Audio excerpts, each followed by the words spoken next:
My name is Peter Stinson, and I'm with CampMayday, which is an effort to bring about impeachment and removal. We believe that impeachment is the only option, and in order for that to happen, we have to mass on the mall in order to get Congress to do their jobs.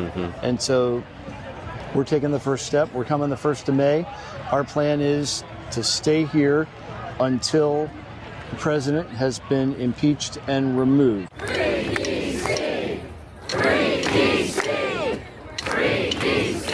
Could be a long effort. We plan on maintaining a 24/7 presence. We can't sleep on the mall, so we have to do a relay of sorts, but it would be great to see hundreds, thousands, tens of thousands of people on the mall seeking impeachment and protecting the Constitution, because ultimately that's really what it's about. And the reason we choose Mayday, I'm a longtime coastie. I was a reservist, retired, and a civil servant, retired. And Mayday resonates to me because we're under attack. The Constitution is under attack. We, the people, are under attack. And so it's Mayday, Mayday, Mayday. This is we, the people. Mayday. We are under attack from a fascist president.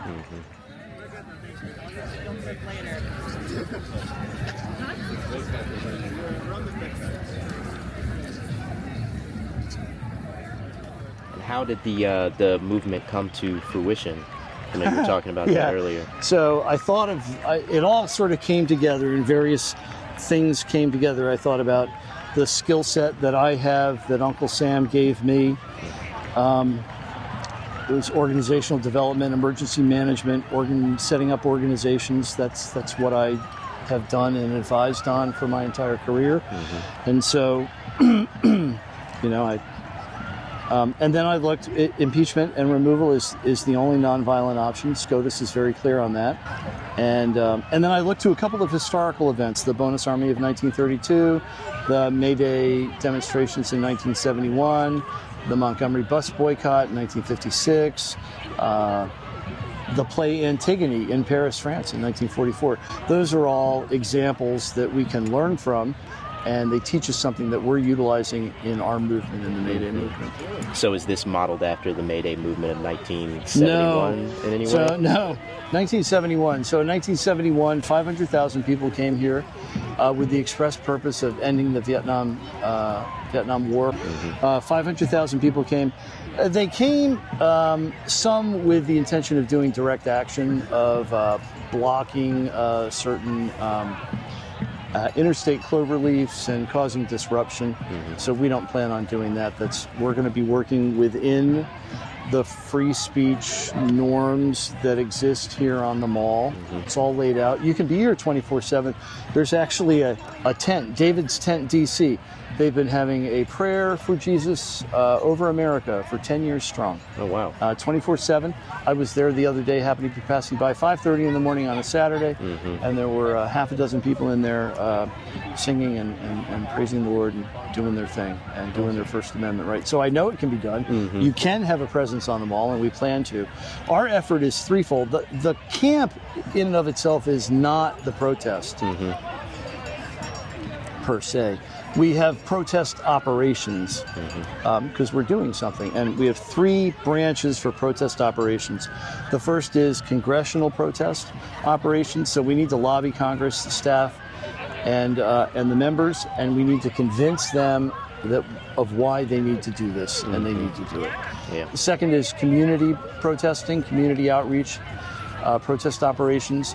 So bringing awareness to the people that impeachment is the solution, and why it's the solution, and what the charges are, and what impeachable offenses has he done. Just this week, the keeping of the violation of the judge's order to send people or bring people back, and they're violating them. That is clearly an impeachable offense, and I would argue it's a removable offense. Right. So let's go forward. There's one charge, and there are plenty of others because it happens every day. Right. And then the third branch of our protest operations is art response. So we're dealing with fascism. the best way to deal with fascism, or one of the best ways to deal with fascism, is through art. And I think of Jean Anouilh, who was a director, an actor, an artist in Paris, France, 1944. He rewrote the play Antigone, which was a Greek tragedy. He rewrote it, contemporary version, and put it on in Paris, France. And it's a play about totalitarianism. And there were Nazis in the audience, all applauding. My goal would be to get 1,000 artists, dancers, musicians, actors, writers, directors, cinematographers, sculptors, painters, digital artists. Who did I forget? Any artist. Any artist. Artistic I want, people who aren't artists, just a witness. First let's get the artists in the room. Gotcha. I want 1,000 artists in the room and say, okay, your mission, respond to fascism. Go. And let's see what happens. And the stuff that'll come out is so amazing. I'm certain of it. And I'm actually, and I'm excited about the possibilities. I'm working on a one-act play.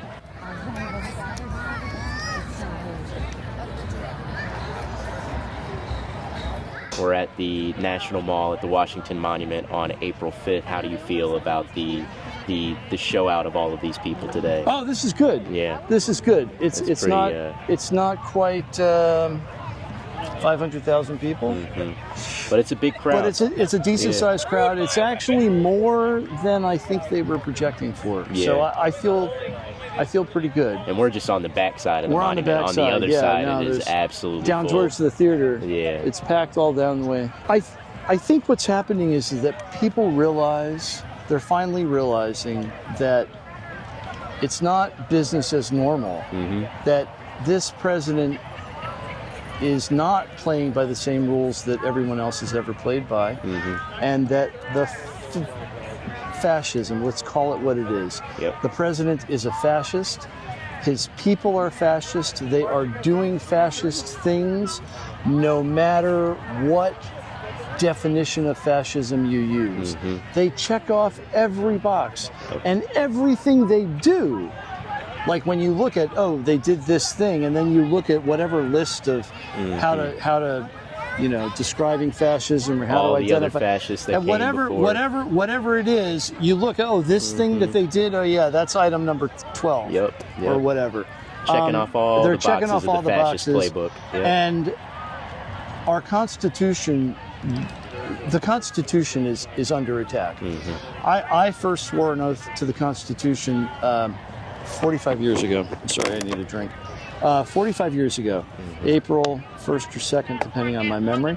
Oh, wow. 1980. I always thought, until very recently, that the swearing to protect the Constitution against all enemies, foreign and domestic, I thought it was more of a metaphor, and it's not. And in the end, it may be the only oath I ever swore that I hold. Impeachment and removal is the only option. Thank you once again, and hopefully we will talk much more. My pleasure. Awesome. Yeah, please.